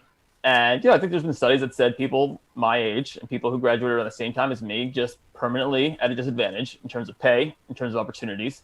I've been lucky to work in journalism for a long time, but just bouncing from place to place, getting every company bought off by another big company, whether it's AOL or Verizon or every single monopoly you can think of. And I think that we're getting to the point where there's such a big divide between people at the very top and everyone else, especially in places like media. There is this solidarity that's created. Maybe 10, 15, 20 years ago, journalists would have said, oh, I'm in the upper crust, I'm in the 1%, I get a nice pension. But I think that when it gets to the point where there's people at the very, very top, that Jeff Bezos is literally going to space instead of paying workers. Elon Musk going to space instead of paying people more than $25 an hour in his factory that was $35 an hour 30 years ago. I think that people are starting to realize, it becomes a strange solidarity when it becomes like the 1% literally, and then 99% everyone else is really, not just middle class, but struggling. No, and this is where, I keep coming back to this idea that we're going to have to fight the same battles that my great grandparents had to fight. The things that, and the problem is we don't know our labor history. We don't know what it took to fight for the 8-hour day. We don't know what it took to fight for the weekends. We don't know what it took to fight for all of the regulations and the laws that we take for granted. And that are being stripped from us, and we're going to have to refight these fights again. And the young people that I talk to and say, look, this is our history, they're like, well, how did we lose this stuff? I'm going, well, my generation and the generation before me gave it away because they thought they were all going to be millionaires. Yeah, I mean, that's a great myth, right? That if you just stay focused and you fight for yourself, then you're going to end up okay. I mean, I'll say I'm heartened by just the amount of number. I look at the media a lot. The number of people in the media who are now unionizing because they realize that they've just been, exploited, and they've had so many. There's one star reporter getting paid all the money, or one star columnist, and no one else is doing well. I worry that the amount of remote work that's starting up, people are no longer, those ties that bind are sort of disappearing. But I think that there's, right now Biden has introduced 2 new people to NLRB who are union lawyers. It's a really good thing.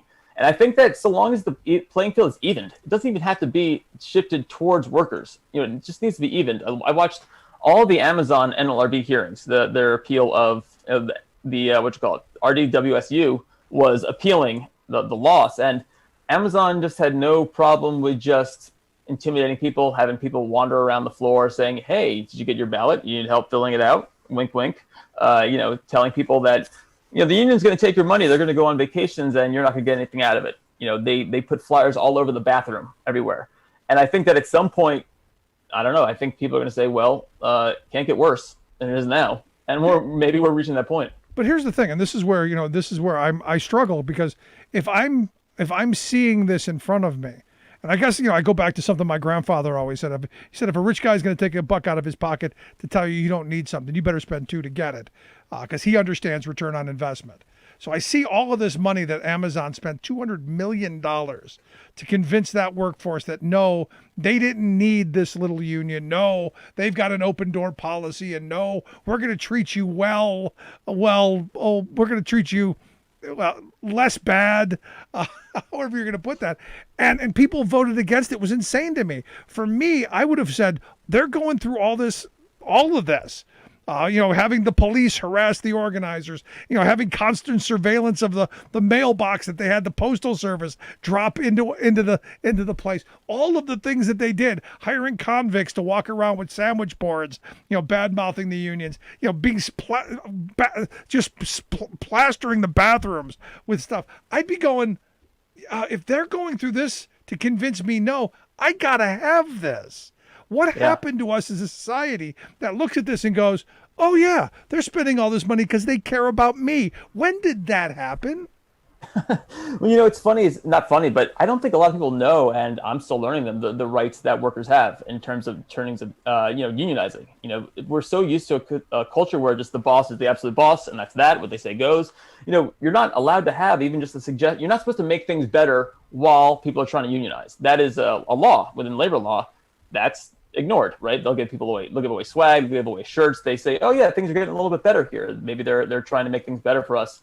If people realize that stuff was illegal and it goes against labor law, they might realize, hey, I don't need to take this. And I think so. Maybe the first step is, a big education campaign, because so many of us, didn't get to work in, they didn't have that union background. That's an excellent we're almost point. starting from scratch. Yeah, that is an excellent point. And to your point, Pennsylvania's workers' compensation law, to this day, written back in 1915, still refers to the employer-employee relationship as master and servant.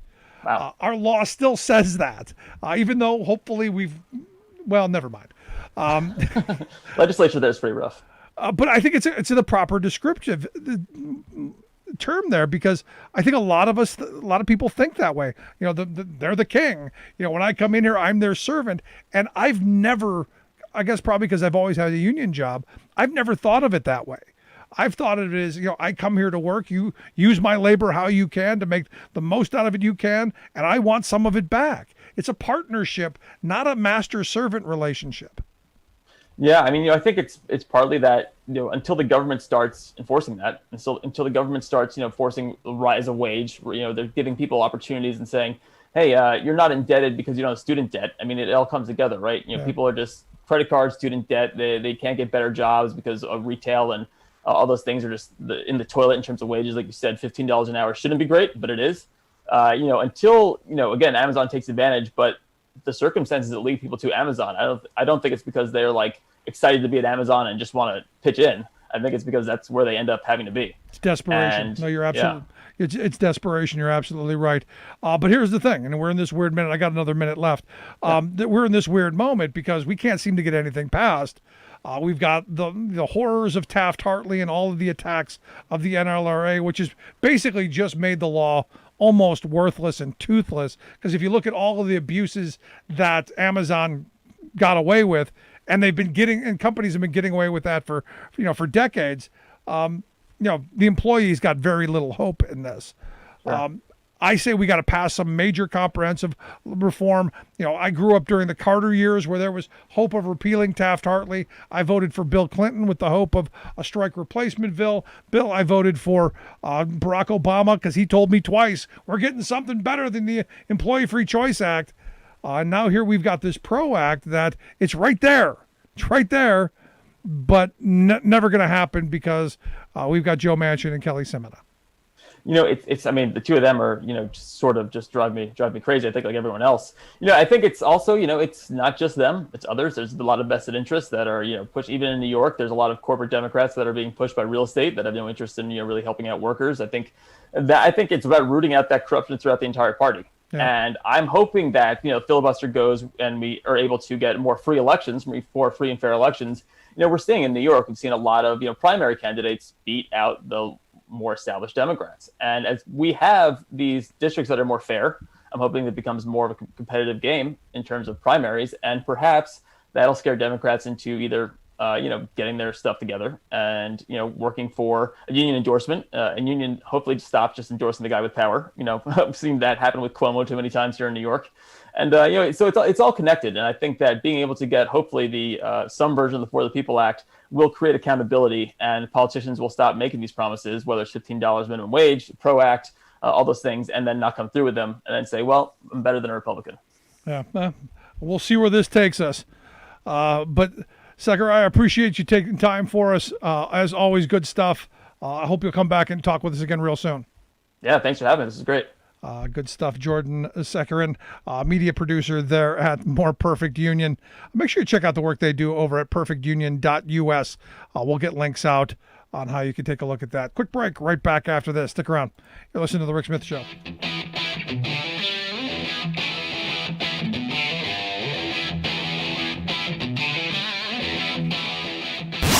saving work in America, one show at a time.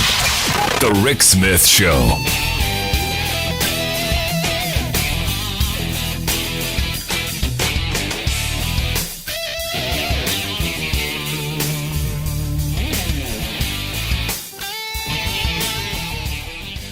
I'm Rick Smith, and this is Labor History in 2.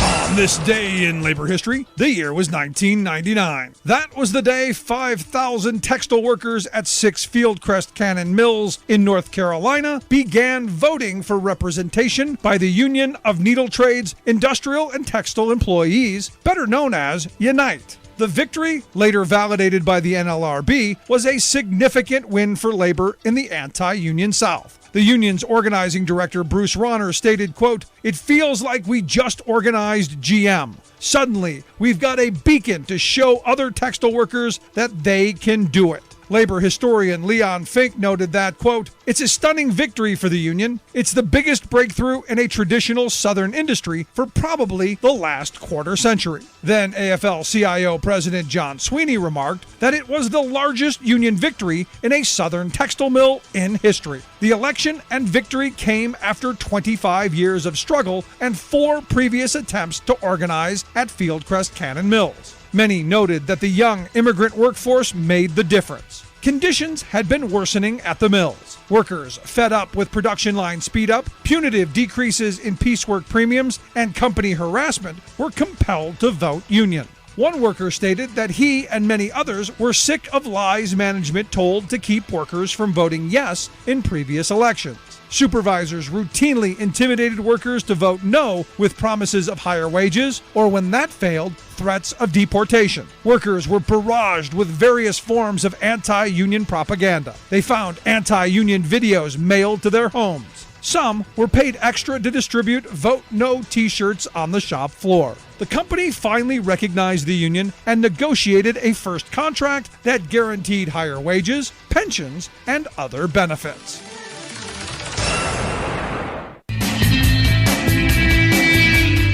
Welcome back to the Rick Smith Show. Now, here is Rick Smith.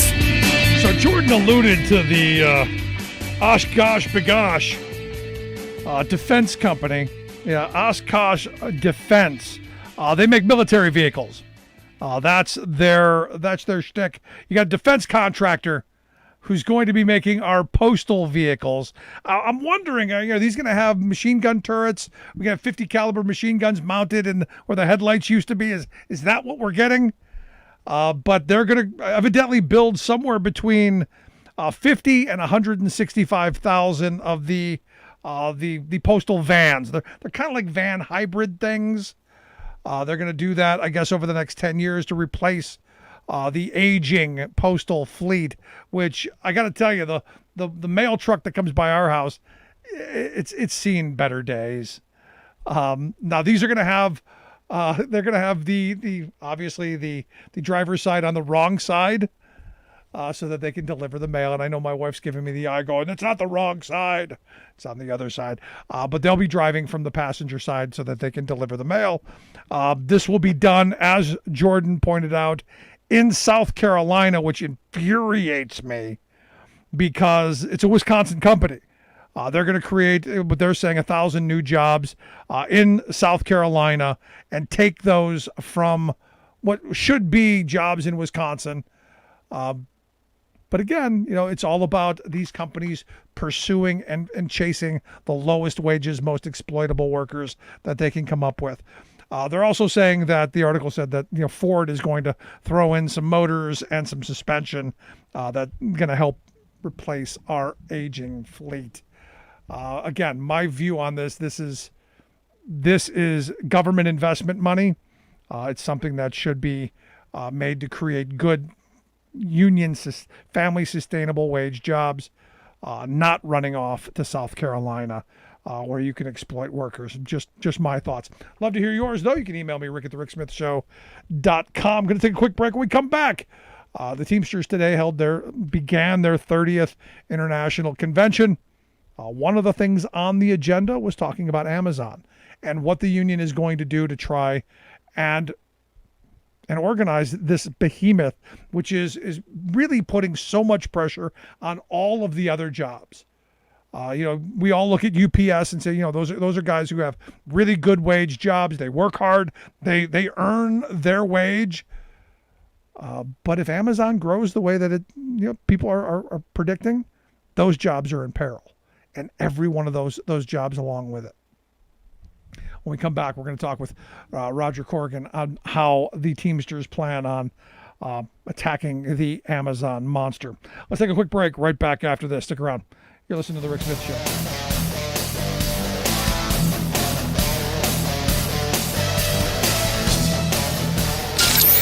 Waving the flag of freedom for people, not corporations.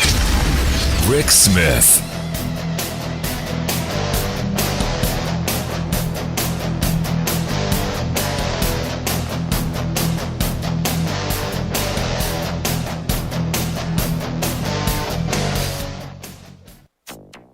More than a dozen people were killed, including 10 children. First storm of the 2021 hurricane season makes deadly landfall in the United States. New study confirms the U.S. Southwest is much drier than just decades ago. The amount of heat trapped by the planet has roughly doubled since 2005. Plus, a fee on electric vehicles, privatization of infrastructure, those are proposals that I would not support. Senator Bernie Sanders draws bright red line against endless infrastructure talks. All of that redlining and more straight ahead from BradBlog.com. I'm Brad Friedman. And I'm Desi Doyen. Stand by for 6 minutes of independent green news, politics, analysis, and snarky comment. California is running out of water, and this time just when we started showering again. Wait, we're showering again? This is your Green News Report. Okay, Desi Doyen, it's pretty early in the year, but here we go again. Yes, as we go to air, Tropical Storm Claudette hit Gulf Coast states over the weekend, the first named storm to make landfall in the U.S. in the 2021 Atlantic hurricane season. Its torrential rains caused flash flooding that killed at least 14 people in Alabama, including 9 children who died in a 17-vehicle pileup. The tragedy highlights concerns that the official scale categorizing storms covers only wind speeds and doesn't communicate flood risk to the public. That's been a problem now for several seasons in a row. And this was just a tropical storm. So, people don't freak out about that. But there is a lot of rain, a lot of danger. It's the opposite problem out in the U.S. West. Wildfires erupted and spread in the West after what turned out to be the hottest week in history for some regions last week. Wildfire risk in the West is intensifying due in part to an emerging mega drought plaguing much of the western United States. In a new UCLA study, researchers found the Southwest's hottest, driest days are much drier today than they were just a few decades ago. Literally, humidity on dry days during the summer has declined in the U.S. Southwest since the 1950s. And not surprisingly, the greatest decreases in humidity occur at the same time as the hottest temperatures. The decline is worse in California and Nevada, where humidity has dropped by 1/3 on the driest days. A different joint study by both NASA and NOAA finds that the Earth's atmosphere is now trapping an unprecedented amount of heat. Using satellite data, researchers measured what is known as the Earth's energy imbalance, the difference between how much energy the planet absorbs from the sun compared to how much it radiates back out into space. They calculate that the amount of heat trapped by the planet's atmosphere has roughly doubled since 2005 due to increases in greenhouse gas emissions, which is contributing to more rapidly warming oceans, air, and land. You are nothing but good news today. And it's just a reminder that climate scientists project that today's record summer temperatures will be tomorrow's average summer temperatures in coming decades. If only we had listened to yesterday's climate scientists about, 30 or 40 years ago. Another new study underscores that ditching fossil fuels will also save millions of lives from toxic air pollution. Pollution from cars and industry and even cook stoves creates tiny particles that can lodge lodge in the heart and lungs. An international team of researchers examined comprehensive health data from more than 200 countries, calculating that in 2017, more than 1 million people died worldwide due to the burning of fossil fuels. Half of those deaths were caused by coal pollution. As negotiations over an infrastructure package drag on among several different groups of bipartisan congresspeople, Senate Budget Committee Chairman Bernie Sanders on Meet the Press on Sunday criticized Republican proposals to fund infrastructure repairs by raising the gasoline tax and imposing new fees on electric vehicles. Calling such measures a hidden tax on working Americans, Sanders cited recent investigative reports showing that billionaires and corporations frequently pay nearly nothing in federal taxes. If it is regressive taxation, Gotcha. Raising the gas tax or a fee on electric vehicles or the privatization of infrastructure, no, I wouldn't support it. You don't tax people using electric cars. You don't tax things that are good. You tax things that are bad.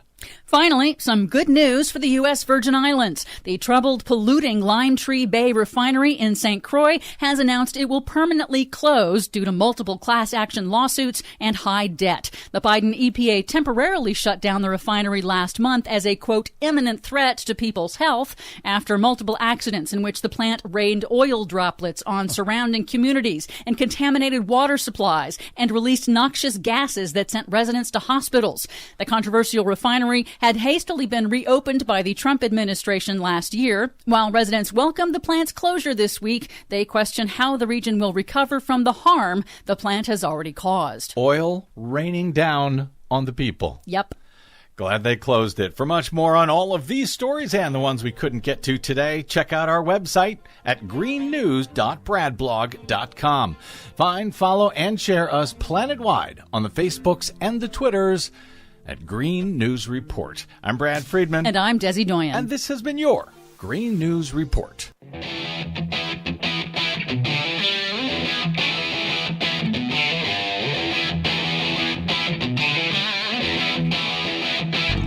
Welcome back to the Rick Smith Show. Now, here is Rick Smith. So as I said, today, the International Brotherhood of Teamsters kicked off their 30th International Convention, virtual. I got to see some of it. These conventions are usually great affairs. You bring people from all over the country to have a very spirited discussion on where the direction of the union is going to go forward. As I tell people, unions are democracy in action, pure democracy in the workplace. And like any democracy, sometimes you're going to have some heated discussions, but ultimately, at the end of the day, everybody's on the same page of fighting for better wages, hours, and conditions. But right now, they're in the middle of an interesting kind of discussion. How do you take on what is the 800-pound gorilla in the room? How do you get that elephant in the room, which is Amazon? They are changing work in this country in ways that we haven't seen in, over 100 years. Taking us back to the bad old days of the Lochner era, in my opinion. But here to share some thoughts on maybe how we do some of that and to discuss the resolution that was rolled out today at that convention, I've asked Randy Corrigan to come talk with us. Randy's the Teamsters National Amazon Director. Their job, the Amazon Project, get those workers organized. Randy, thanks for taking time for us. No, thank you for having me. Appreciate the time to talk a little bit about what we're doing. So this big announcement today got a lot of media attention, especially on the heels of what we saw in Alabama. The Teamsters and 1.4 million members across the country saying, hey, our focus has got to be bringing those workers who are being exploited and abused at a place like Amazon into the fold, make those family-sustaining wages, make them safe jobs, make them family-sustaining jobs. That's the goal, I guess, right? Yeah, absolutely. Our union has a 100-year history of doing this. More than 100 years ago, we had reins in our hands, and horses in front of us. Teamsters have been delivering to people's homes for a very long time. We faced, we helped regulate the industry. We helped take on issues in which people were dying on the job, horrible working conditions, no protections at work early on in the logistics and transportation industry. We've transcended many, many decades in helping move these workers into the middle class and create good middle class jobs that can sustain a family. Now you see what Amazon is doing on a very, very large basis. hiring hundreds of thousands of workers in a very short period of time. They're penetrating an industry, the industry of transportation and the goods movement system, investing very heavily from their AWS side. They're a very wealthy company. They're putting a tremendous amount of money into transportation with one goal in mind, and that only goal that they have is to lower the cost of labor, which means that they don't want individuals that are making $20, $30, $35 an hour to do the deliveries or to work within the warehouses or distribution centers or delivery stations. They want $15, $16 an hour workers doing that job with, obviously, as it's coming out, very well documented, terrible working conditions, high injury rates that are 2 to 3 times higher than anybody else in the industry. This is a problem on many levels for our communities. It's a problem on many levels for the industry. Amazon is not a good industry partner. They're not a good industry citizen. They're not good for communities. Communities are rejecting them. We just saw it in Colorado a few days ago. Communities packing their city council meetings and saying, hey, don't bring that here. You need to bring good jobs if you're going to bring jobs, number one. And number two, what's coming along with this so-called development that you're bringing is not a good ending. We've already seen that with the thousands of facilities you rolled out across the country. And so their proliferation in this industry is not just a problem to our communities, but clearly a direct threat to the industries in which we've represented for more than 100 years. And our biggest asset is our membership. We have more than 1 million members across this country that every day go out and bravely, do their jobs, deliver food, pick up packages. They're nurses, they're police officers, they're every job in America, from airline pilots to zookeepers. And at the end of the day, if we undermine those good jobs in this country, what's going to be left standing? We can't allow Amazon to grow at the pace it's growing without there be some sort of call to action. And with the 1 million members that we have as our biggest resource and our greatest asset, that's part of this plan, and I'll talk about it here in a couple minutes.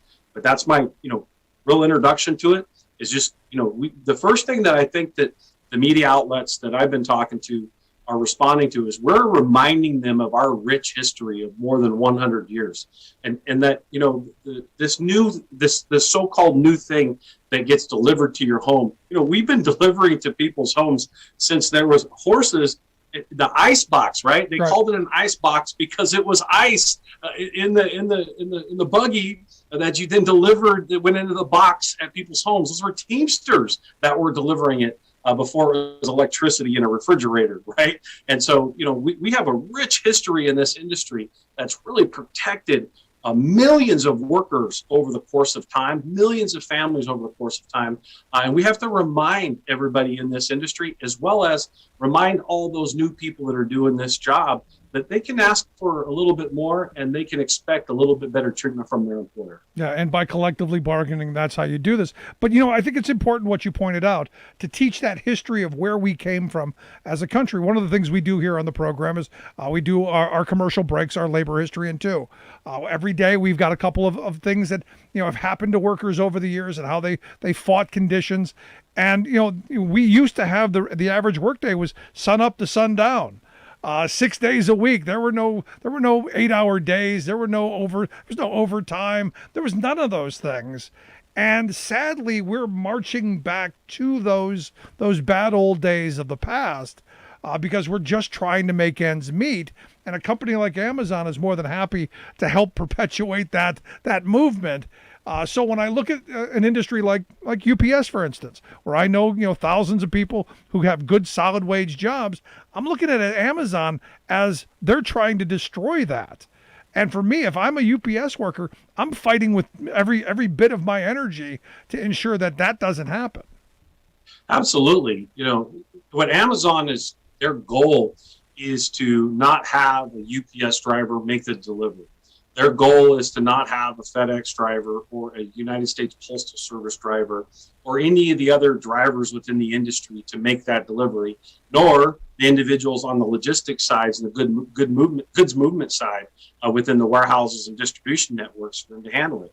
Their goal is to clearly have this high turnover The New York Times just reported here recently, and Amazon openly admitted that they purposely don't want individuals to work there very long. They're not going to create good sustaining jobs. Well, weren't we there before in the 1920s? Like we were here in the 1920s. Please, let's not repeat this mistake. And I think that what the pandemic did this last year and a half is it brought an awareness to people at home that how important the system was of delivery to get their product. And I think that they realized, maybe this last couple decades has kind of created an environment where it was taken for granted, especially with things that happen in the industry with high turnover, temporary agencies on the grow as they have been, and people just kind of taking for granted what ended up on their doorstep. Now that that people were forced to stay home, and obviously the dynamics of the pandemic created a sense of an awakening on how important the goods movement system was, how important those workers are, and how hard that job is. Most people that do that job, they stay in that job for their entire career.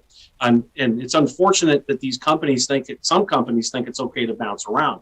So obviously, if a UPS driver is making, somewhere in the high 20s or mid $30 an hour range, got great benefits, great retirement plan, compared to a Amazon driver who technically doesn't even work for Amazon. He actually works for a DSP, works for a subcontractor that's completely controlled by Amazon, that's dumping all the responsibility on it. So at the doorstep, you have an Amazon driver and you have a UPS driver who are looking at each other, making the delivery to the same doorstep. This is where our UPS driver introduces themselves and say, hey, how are you doing? And talks about the safety on the job. You mentioned the collective bargaining agreement that a UPS driver has. When I first started 30 years ago, UPS drivers were more prone to ankle injuries, knee injuries, back injuries. The statistics have shown, based on what's been negotiated in the contracts, that those things are seriously down as a result of health and safety measures put in the contract and workers having to say so on the job. Now, ironically, Amazon comes on the scene. They don't have that sort of say so. And you see a lot of young workers going into the workforce, literally ruining their career because they're new to this industry. They come right in, think Amazon is great, don't know much about the industry. And it's going to take our membership to reach out to them and introduce themselves and kind of start to talk through what that long 100-year tradition really is, and then explain to them how it works in a very non-confrontational way, but more embracing them as they proliferate within the industry. Right. So this is part of the plan that you guys are going to roll out. This educational plan to not just educate the drivers, but the public as a whole of why we want a union workplace in Amazon to protect the workers from to have safe working conditions, but also more importantly, in my view, to have that empowerment on the job to make sure that they are safe working conditions and to share in the wealth that their labor creates. So walk me through this. I mean, that's part of what your plan is, having members reaching out to folks. Let me start there. Can I start there? Start there. Yeah, I think that's a great point. It's not that that's what we're going to do. That's actually what's happening. Rick, what I'm seeing right now are local unions, joint councils, and members that are going through trainings. We've had thousands of our members, hundreds of shop stewards and leaders within the ranks that are going through these trainings, learning how to have one-on-one conversations, knowing the do's and don'ts of communication. Sometimes, unless we're in this field, we don't know all the do's and don'ts of communicating. Sometimes you talk to somebody and you may be a little insulting in the way you're talking to them. And so we just take people through a couple quick lessons on how to walk through it. We follow up with those members and make sure that they understand. And then we educate them on exactly what's happening in the industry, how Amazon poses a threat in the industry, but also how to solve this problem, what it's going to take, and show them that we've been here before. We've been in this situation within the last 100 years, and we've got to do it again. We've just got to build that relationship in the industry. And what's been really great to see, Rick, is all these locals that are opening up, their hearts, their minds, their local unions, and saying, yes, we want to do this. We're going to do this, committing to it. Seeing a commitment at the membership level, the local level, the leadership level, the joint council level, the international level, and then clearly what this signifies this week with the convention is the membership and the delegates that have been elected by that membership to put a full support as an organization behind the effort as a whole. Not that what we're going to do, but to continue to support what we have been doing for some time and grow it even larger, grow it bigger, and get more assertive. Now, I don't want to throw cold water on the parade, but our labor laws are so badly broken, and I think that was full on display in what we saw happen in Bessemer. Amazon spent $200 million to convince 5,000 people that it was in their best interest to continue to be exploited and poorly treated. And our labor laws did very little, if anything, to protect those workers. And I'm on board with you. We need to be doing these things. But as broken and as outdated as our labor laws are, how do you envision that coming through, especially, as you pointed out, that those workers aren't actually Amazon workers. They're controlled by a third party that can easily go, well, we're going to change our name tomorrow, and all that goes by the wayside. How do you see that playing out? Rick, you make a great point. But if you go back in history and you recognize some of the great organizing that's been done in this industry, it was done prior to the National Labor Relations Act being established and that election process, number one. Number two, you make some great points on the broken system that it is today. Even though the NLRA was was created to serve these workers, it's obviously worked away from that, as we can see 80 years later. They're not dependent upon that. There are many other ways to seek representation. There are many other ways to take direct action with workers within an industry, industry-wide, regionally, within cities, to be able to activate individuals, communities, workplaces, and do shop floor actions, be militant about our approach, and move workers in the right direction. This is not new to our union. When you look at the iconic National Master Freight Agreement that was put together by Jim's father, that wasn't done because these employers just said, hey, yeah, why don't we all get together and do one agreement? The right leverage was applied within this very industry to put those employers in the right position to make them realize you got to do the right thing by these workers in this industry. We have to build that relationship, continue to build that relationship in this industry so that workers understand our voice, understand their voice, then their collective power will actually be able to take direct action, make some things happen. Now, what I don't want to get into, and obviously you can probably appreciate this, Rick, is saying, oh, in these cities we're going to do this, and this is the time frame, and this is how much money we're spending. That would be us laying our playbook out for the opposition to understand. No. You need to do what my grandparents' generation did. And in fact, I've worked my entire career under the National Master Freight Agreement. In fact, on my desk, I keep my contract right here with my original union card because it is that important. I say all the time, there are two books next to my bedside. There's the Bible that's going to save my soul, and my contract's going to save my behind. That to me is what's important. And, this was gifted to me by grandparents' generation. I think we need the kind of militancy that those workers showed back in his era to leave something better for future generations. So I'm thrilled to hear that's kind of the mindset, that we're building that kind of a culture of unionism, a culture of militancy. That's worked into the resolution. That language specifically that you just outlined, militancy, taking direct action, is actually worked into the resolution.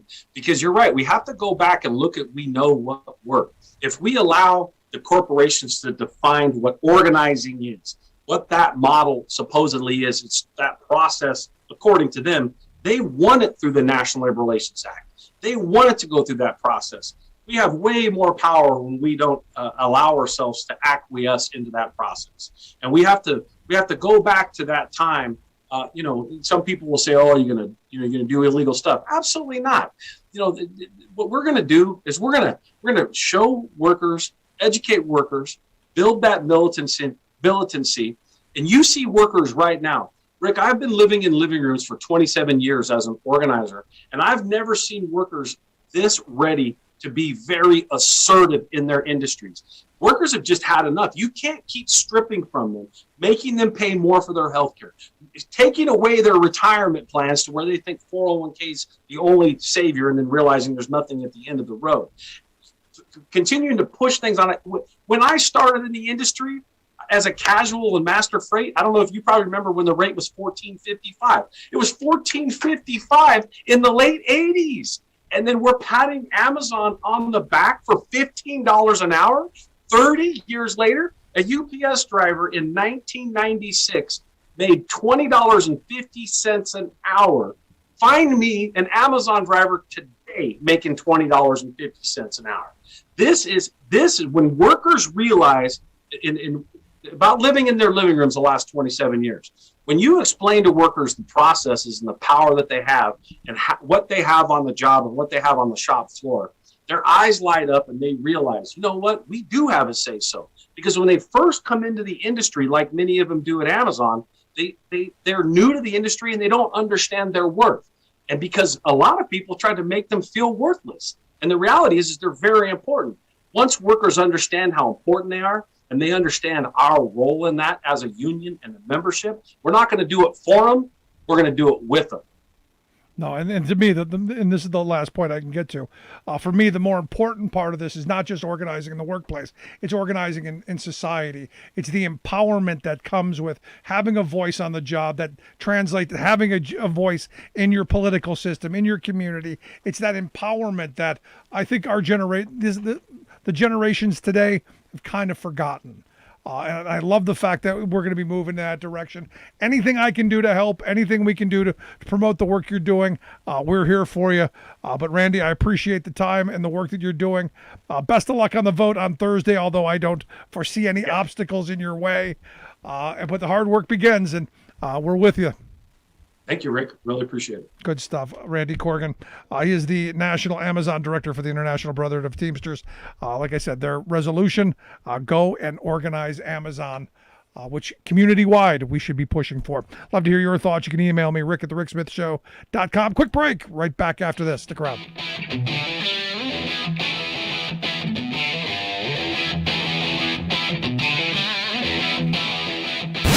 Saving work in America, one show at a time. The Rick Smith Show.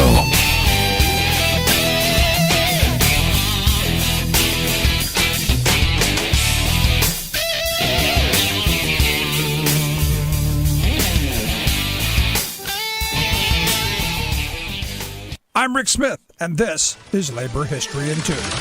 On this day in labor history, the year was 1969. That was the day that the Cuyahoga River, which winds its way through Cleveland, Ohio, caught on fire. Cleveland was once the 6th largest city in the nation. During the early 20th century, the city had a booming steel industry. Clevelander John D. Rockefeller made the city a leader in oil refining. But after World War II, industries left strong union cities like Cleveland and Detroit. These jobs moved south and overseas, where wealthy industrialists could exploit workers in markets with weak labor protections. As a result, Cleveland fell on hard times. During the 1960s, the city lost 150,000 residents. As jobs left town, so did the workers. The once proud factories that lined the banks of the Cuyahoga River had brought jobs to the city, but they also pumped pollution into the waterway. When a passing train put off sparks, the river oozing with oil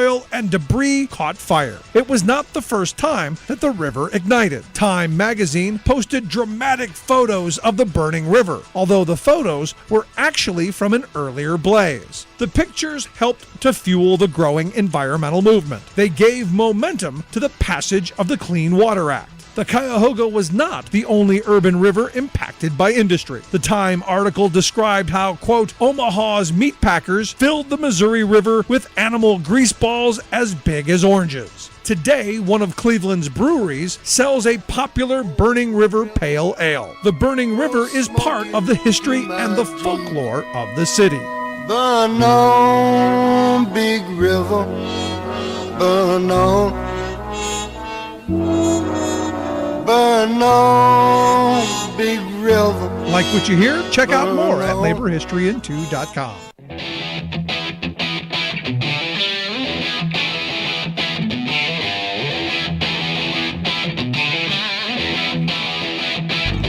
Welcome back to the Rick Smith Show. Now, here is Rick Smith.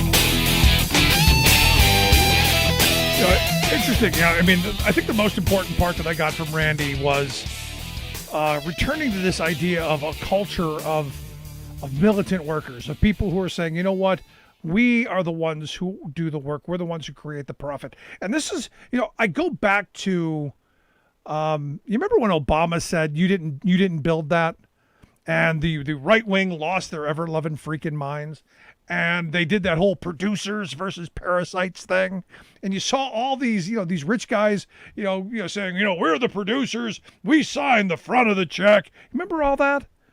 And I was saying at the time, the reality is they're the parasites, because the people who are actually getting their hands dirty, the people who actually have the aching backs, the people who are actually bleeding on the job are the working people. Those are the producers.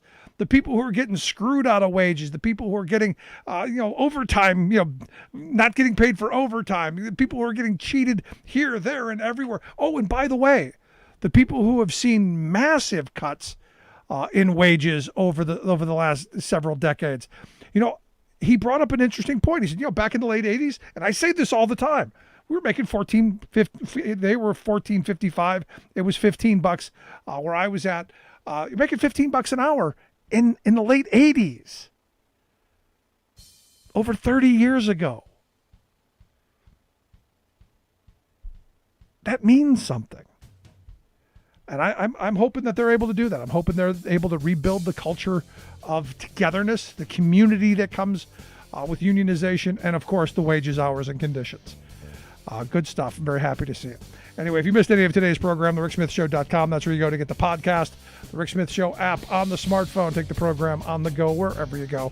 And as always, you can email me, rick@thericksmithshow.com. Thanks so much for being here. We'll see you back here next time.